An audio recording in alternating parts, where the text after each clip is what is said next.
आषाढ़ी एकादशी के अवसर पर जलगांव जिले के बोरनार गांव में काकड़ आरती में शिवसेना के विधायक शिंदेगढ़ के गुलाबराव पाटिल आरती में उपस्थित रहे और साथ में गांव जन भी बड़ी संख्या में काकड़ आरती में उपस्थित रहे। हर साल की तरह आषाढ़ी एकादशी के उत्सव पर जलगांव जिले के बोरनार गांव में बड़ी संख्या में लोग शामिल होते हैं और इस साल भी बड़ी संख्या में पांडुरंग के दर्शन को लेकर भावी भक्तों में भारी उत्साह देखने को मिला। बोरनार गांव में विट्ठल रखुमाई भगवान के मंदिर का निर्माण होने के बाद हर साल की तरह इस गांव से बड़ी संख्या में पांडुरंग के भक्त इस मंदिर में विट्ठल के दर्शन करने आते हैं। सुबह से काकड़ आरती में बड़ी संख्या में ग्रामजनों एवं आसपास के भाविक भक्तों की भीड़ देखने मिलती है। इस दिन आज आषाढ़ी एकादशी के दिन जलगांव के शिवसेना के सिंदेगढ़ के विधायक गुलाबराव पाटिल इस काकड़ आरती में उपस्थित रहे थे।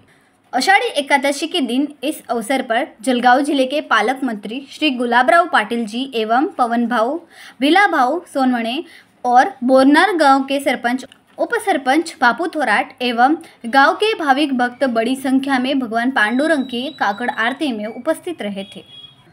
सुबह से रामकृष्ण हरि का नाद लोगों के कानों में सुनाई देते थे और आज के दिन इस गांव में एक मेले का भी आयोजन होता है जिसमें बड़ी संख्या में बच्चे, महिलाएं एवं पुरुष दर्शन के लिए भाविक भक्त उपस्थित रहे थे।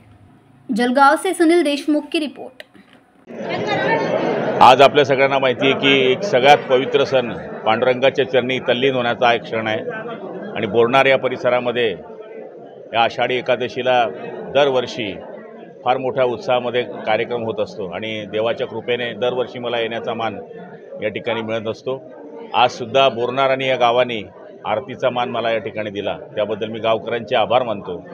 खरं म्हणायला गेलं तर सर्वसाधारण लोकांचा हा देव आहे, म्हणजे देशामध्ये आणि जगामध्ये हा एकमेव देव आहे की त्याच्या पायावर तुम्ही डोकं ठेवू शकतात। आणि मला तरी असं वाटतं की या पांडुरंगाकडे हीच मागणी आहे की आमचे जे शेतकरी आहे त्या शेतकरी राजांना काय हवं आहे तर पाणी हवं आहे आणि ते निश्चितपणाने वेळेवर पडू दे आणि शेतकरी राजाला सुखी राहू दे, ही मागणी आज पांडुरंगाच्या चरणी केलेली आहे। आणि मला खात्री आहे पांडुरंग हा उदार राजा आहे, तो आमच्या या घराण्याला निश्चितपणाने ऐकेल। आज सर्व बोरनार नगरीतील सर्व ग्रामस्थांना प्रथमतः मी युवराज धर्मराज देशमुख, चेअरमन श्री विठ्ठल रुक्माई मंदिर बोरनार, सर्व ग्रामस्थांना प्रथमतः मी शुभेच्छा देतो।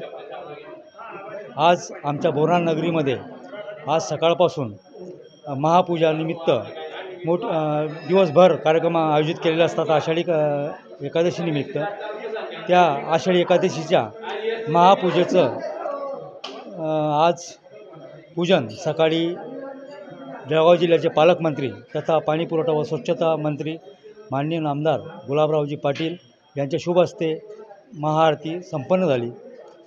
महाआरती संपन्न झाल्यानंतर ग्रामस्थांमध्ये मोठ्या प्रमाणावर उत्साह दिसून आला आणि दरवर्षीप्रमाणे ह्याही वर्षी आषाढी एकादशी उत्सव हा मोठ्या उत्साहात साजरा होत असून आज संध्याकाळी कीर्तन सोहळ्याचं आयोजन केलेलं आहे। परत उद्या सकाळी गाव भंडारा होईल आणि रात्री पालखीची मिरवणूक होईल।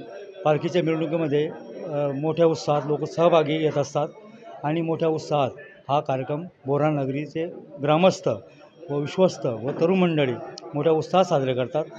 धन्यवाद। सप्रेम जय हरी। मी सुरेश लखीचंद जैन, श्री विठ्ठल मंदिर संस्थान बोरनारचा माजी चेअरमन। असं आजच्या एकादशी निमित्त 125-150 वर्षापासून चालू असलेल्या परंपरेप्रमाणे मंदिरात सकाळी श्री विठ्ठल रुक्माईंची महापूजा होऊन सारे पालकमंत्री यांच्या हस्ते महाआरती वगैरेचा कार्यक्रम संपन्न झाला। त्यांनी सगळ्या गावाला शुभेच्छा दिल्या, आम्ही त्यांचे आभारच मानतो आणि आजचा आषाढी एकादशी निमित्त सगळ्यांना अनेक शुभेच्छा सुखसमृद्धीचा देत असताना आजचा कार्यक्रम सगळ्यांना चांगला भावो अशी शुभेच्छा देतो। मी सतीश बालचंद्र चौधरी, आमचं गाव बोरनार, तालुका जिल्हा जळगाव। मी या गावाचा माजी सरपंच आहे। आमच्या गावामध्ये आषाढी शुद्ध एकादशीला मोठा उत्सव त्या ठिकाणी साजरा केला होतो। इथं एक विठ्ठल रुक्माईचं मंदिर आहे, अतिशय सुंदर असं मंदिर या गिरणातीरी हे उभं राहिलेलं आहे आणि या मंदिरामध्ये आषाढी एकादशीला खूप मोठ्या प्रमाणामध्ये उत्सव हा साजरा केला जातो. दूरदूरवरून लोक या ठिकाणी येत असतात विठ्ठल रुक्माईचं दर्शन घेण्यासाठी आणि संध्याकाळपर्यंत या मंदिरामध्ये खूप गर्दी ही होत असते भाविक आणि भक्तांची. या ठिकाणी दुसऱ्या दिवशी भंडारा हा एकादशीच्या दुसऱ्या दिवशी पूर्ण गाव लोकांचा भंडारा हा साजरा केला जात असतो. या भंडारामध्ये लांबून त्या ठिकाणी गावातून जी काही बाहेरगाव गेलेली लोकं आहेत ती या दिवशी एकादशीच्या दिवशी इथे येतात आणि दुसऱ्या दिवशी संध्याकाळपर्यंत इथं थांबतात, भंडाऱ्याचा प्रसादाचा लाभ घेतात आणि मग इथून त्या ठिकाणी आपापल्या कामाच्या गावी ते परततात. असा हा मोठा उत्सव या बोरनार गावामध्ये हा साजरा केला जातो आहे. याला जवळजवळ 100 वर्षाची परंपरा ही आहे आणि आज तागायत हा जो काही उत्सव आहे ही परंपरा ही चालू राहिलेली आहे आणि पुढे देखील भविष्यात ही परंपरा ही चालू राहणार ही आहे.